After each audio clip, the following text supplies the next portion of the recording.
काफ़ी टाइम गुजर गया लेकिन प्राइम मिनिस्टर साहब की जो स्टेटमेंट है वो नहीं बदली कि एनआरओ नहीं देंगे। और हमजा शहबाज साहब उधर हम देख रहे तनकीद। टेम्परेचर ये जो सियासी बढ़ा हुआ है इसकी वजह बल्दियाती इलेक्शन है, आने वाले आम इंतखाबात हैं, या फिर ओवरऑल एक फ्रस्ट्रेशन आपको नज़र आती है कि कोई फ्रस्ट्रेशन है गवर्नमेंट में भी और अपोजिशन में भी कि दोनों ही कुछ नहीं कर पाए अपनी अपनी जगह पर? बिस्मिल्लाहिर्रहमानिर्रहीम। समीना, सबसे पहली बात तो ये है कि वज़ीर आज़म साहब हमेशा कहते हैं वो एनआरओ नहीं देंगे, और अपोजिशन हमेशा कहती है कि आपसे एनआरओ मांगता कौन है। तो वज़ीर आज़म साहब क्यों नहीं बता देते कि उनसे एनआरओ कौन मांगता है? बता दें कि कौन मांगता है। दूसरी बात यह कि आपने देखा है कि हमजा शहबाज आज कितने एग्रेसिव थे और उन्होंने जो वज़ीर आज़म को लेकर गुफ्तगू की है, तो मैं ये समझता हूँ कि being a follower of politics के ये जो गर्मा गर्मी है इसमें एंगर भी है, इसमें नाराज़गी भी है, इसमें फ्रस्ट्रेशन भी है। हाँ जी, बिल्कुल है। उसकी बुनियादी वजह ये है कि एक तो ये कि हुकूमत, अगरचे वज़ीर आज़म साहब बड़ी माज़रत के साथ वज़ीर आज़म साहब ये कहते फिरें कि जनाब महंगाई पाकिस्तान में सबसे कम है, लेकिन खुदा जानता है कि यहाँ पे महंगाई ने लोगों का जीना हराम कर दिया। और आप ये देखें कि रोटी जो है वो उसका भी ऐलान हो गया कि 12 रुपये में मिलेगी और नान 18 रुपये में मिलेगा। तो गरीब आदमी जिसने बेचारे ने सिर्फ रोटी ही खानी है, और अगर सर्दियों के इस मौसम में उसे गैस भी ना मिले और उसने बाहर से लेनी हो, तो 4 बच्चे हों एक गरीब के और 2 खुद मियाँ बीवी, तो 6 बंदों का घराना होना, तो 300 रुपये तो उसे सिर्फ रोटी के लिए चाहिए। तो रोटी क्या वो पानी में भिगो के खाएगा? महंगाई का तो ये आलम हो गया है, लोगों के ना बिल पूरे हो रहे हैं, ना रोटी उनसे खाई जा रही है।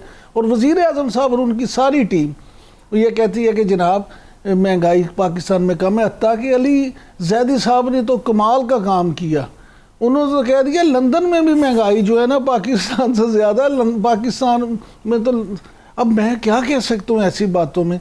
तो ये जो फ्रस्ट्रेशन है ना, हुकूमत को इस बात की है कि वो कर नहीं पाए कुछ, अपोजिशन को इस बात की है कि वो हुकूमत को हटा नहीं पाए।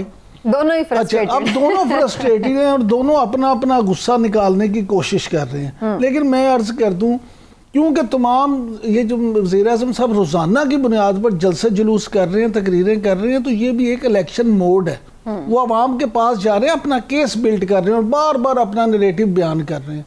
उसी तरह से हमजा शहबाज जो इतना एग्रेसिवली बार बार आप देखिए, वो भी रोज़ाना की बुनियाद पर मीडिया टॉक कर रहे हैं और रोज़ाना की बुनियाद पर अब वो हुकूमत के लत्ते ले रहे हैं, तो वो भी एक इलेक्शन मोड है। तो ये सब अपने तौर पे इसी लगे हुए हैं काम में कि अब इलेक्शन हो, या अगर इन हाउस चेंज की कोई बात हो तो माहौल को इतना गरमा दिया जाए कि जिसमें कोई ना कोई अंपायर कोई ना कोई नतीजा निकालने पे राजी हो जाए। लेकिन इमरान साहब, मैं तो आपसे एक शॉर्ट सा क्वेश्चन ये जरूर पूछ लूं कि एनआरओ का वक्त गुजर नहीं गया अब? वैसे भी अब तो वो कहते हैं ना हाथी निकल गया, अब टाइम कौन सा रह गया जो मफामत कर भाई एनआरओ देने की बात नहीं हो रही। मैं आपसे क्या कह रहा हूँ, असल तो सिर्फ नैरेटिव है। ठीक हो गया। हिलाली साहब, आपको क्या नजर आ रहा है? क्या आप भी समझते हैं प्राइम मिनिस्टर साहब फ्रस्ट्रेटेड हैं क्योंकि वो परफॉर्म नहीं कर पाए, जो कि इमरान साहब की राय है? पहली बात तो ये है, मैं आपसे ये पूछना चाहता हूँ कि किस मुल्क के बारे में महंगाई की जब हम बात करते हैं, मेरे पास इधर एक चार्ट है, हिंदुस्तान, फ्रांस, जर्मनी, तुर्की, यूके, यूएसए और पाकिस्तान। उनमें मेरे पास इन्फ्लेशन रेट्स हैं प्री कोविड और पोस्ट कोविड। मैं ये आपसे पूछना चाहता हूँ कि कौन सा मुल्क हमारे से बेहतर परफॉर्म किया है in terms of pre and post Covid. माने अगर उनका कोविड का रेट मिसाल के तौर पे 2 रहा और अभी 12 है, तो वो आप कहेंगे कि हमारा परफॉर्मेंस से बदतर है? जो हमारा रेट था 6.75 और अब है 10.5?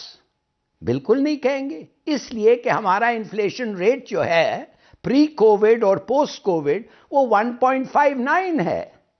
तो मैं ये जानना चाहता हूं, ये जो कहते हैं हाँ पूछते हैं, जाहिर है कि करेंसी में जब आप कहेंगे ट्रांसलेट करेंगे डॉलर और पाउंड और यूरो में, वो कुछ मुख्तलिफ होगा, मगर rate of inflation pre Covid और पोस्ट कोविड इंडिया में, मैंने अभी आपको बताया कि कोविड के पहले 2.1% था, अभी 12.54, 5.9 गुना ज्यादा बढ़ा है, 5.9% ज्यादा। फ्रांस में 0.6% से 2.6% बढ़ा है, 4.33%, 4 से 4.5 गुना ज्यादा बढ़ा है। जर्मनी में 4.5 गुना ज्यादा बढ़ा है। तुर्की में एक गुना ज्यादा, 1.5 गुना ज्यादा बढ़ा है, इसलिए कि उधर 14 था और अब 19 है, 1 गुना ज्यादा बढ़ा, 1.5 गुना ज्यादा। यूके में 3.5 गुना ज्यादा, यूएसए में 3 गुना ज्यादा, और पाकिस्तान में 1.59, समझिए 2 गुना ज्यादा। तो तुर्की के अलावा हमारा performance is the best. Now देखिए, प्री कोविड तो ये आप तो नहीं कहेंगे कि हर चीज जो था ये इमरान खान का कसूर है। प्री कोविड भी उसका कसूर है, पोस्ट कोविड भी उसका कसूर है, कोविड भी उसका कसूर है। खुदा जो ये भेजता है इलनेसेस, वो भी इसलिए कि इमरान खान है, इसलिए कि हमें बीमारियां लगती हैं। यार फॉर गॉड से गेट अ ग्रिप। कोई थोड़ा सा सोच के कंपैरेटिवली, लेकिन कसूर ना भी हो इलाली साहब, चीजें मैनेज तो बहरहाल जाहिर है उन्हें करनी है, वो जिम्मेदार है, तो अवाम तो उन्हीं से ही खफा होंगे ना कि भाई आपके दौर में हमारे यार अवाम खफा यार, अवाम को आपका जाके पूछती हैं। मुझे आप पूछे, लोग कहते हैं ये नवाज शरीफ को छोड़ा क्यों, इसको खत्म क्यों नहीं करते, इतने पैसे इसके बाहर हैं, इसके पैसे लें, ये जो महंगे शादियां हो रही हैं ये किसके पैसे से, या हमारी पैसे चोरी हुई हैं, हमारे टैक्स से हो रहे हैं, वो खफा नहीं है। अच्छा, लेकिन इमरान साहब तो ये कोई डिस्कशन नहीं हो सकती। आवाम नाराज है, उनका कसूर नहीं है, और मेरी बात सुनो, इस चीज को अंडरस्टैंड करना पड़ेगा, ये एक आलमी मसला है। बिल्कुल ठीक है। असल में ना हिलाली साहब चाहते ये खुद ही मुद्दई हो, खुद ही वकील और खुद ही जज बन जाए, सब चीज सारा कुछ वो खुद ही करें। हिलाली साहब ने जो इकोनॉमीज की बात की है ना, मैं कहता हूँ बड़ी अच्छी बात है, लेकिन क्या ही अच्छा होता अगर वो उन इकोनॉमीज का साइज भी बताते कि वहाँ पर कैपिटा इनकम कितनी है, उनका जीडीपी कितना है। आपका जीडीपी था 316 अरब, जो कम होकर 250 हो गया, अब दोबारा 280 के करीब है। आप कोविड से पहले महंगाई में आप डबल डिजिट पे जा चुके थे। कोविड के बाद की बात नहीं कर रहा, प्री कोविड बात कर रहा हूँ। उसके अलावा अगर आप ये देखें, अभी जो आपकी हफ्तावार महंगाई है वो है 18.5%, 18.5%, और अगर आप ओवरऑल देखें तो वो 11.5% के करीब है।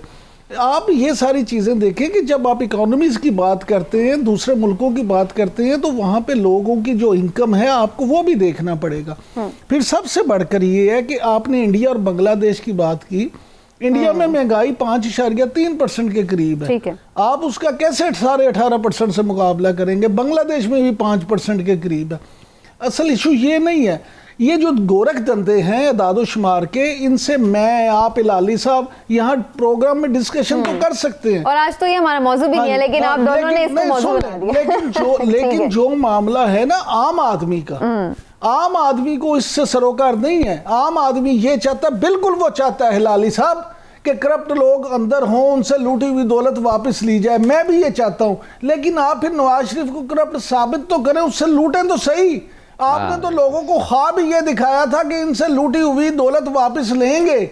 मैं तो इस बात से इनकार ही नहीं करता, मानता हूं कि वो करप्ट है, लेकिन आप साबित करके उनसे पैसे ले लें।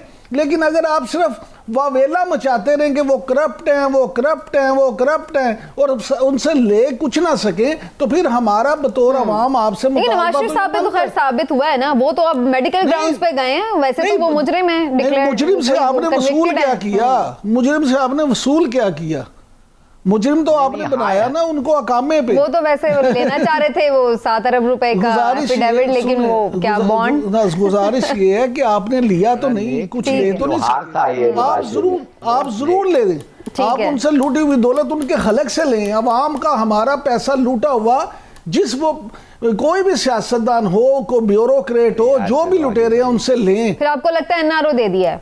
मैं ये नहीं समझता, मैं समझता हूँ कि ये सिर्फ सियासी खोखली नारेबाजी है, अवाम को बेवकूफ बनाने का तरीका और कुछ नहीं। जी लाली साहब, अरे यार इसको क्या जवाब देना है? अगर नवाज शरीफ करप्ट नहीं है तो आप और मैं इस दुनिया में है ही नहीं। माने सोचिए तो सही, एक लोहार का लड़का वो एक लोहार का लड़का billions dollar worth of property. यार बताएं तो सही, ये कौन सा उसका बिजनेस इतना अच्छा चलता है? मुल्क की इकोनॉमी को तो तबाह कर दिया है, मगर अपना बिजनेस उसका बड़ा बढ़ गया है। और ये सब जो FIA और ये सब लोग जो निकले हुए हैं, सब चीज पकड़ रहे हैं, कोई इसका भतीजा ये वो सब पकड़े, वो सब गलत है, उस पर कोई सबूत ही नहीं है।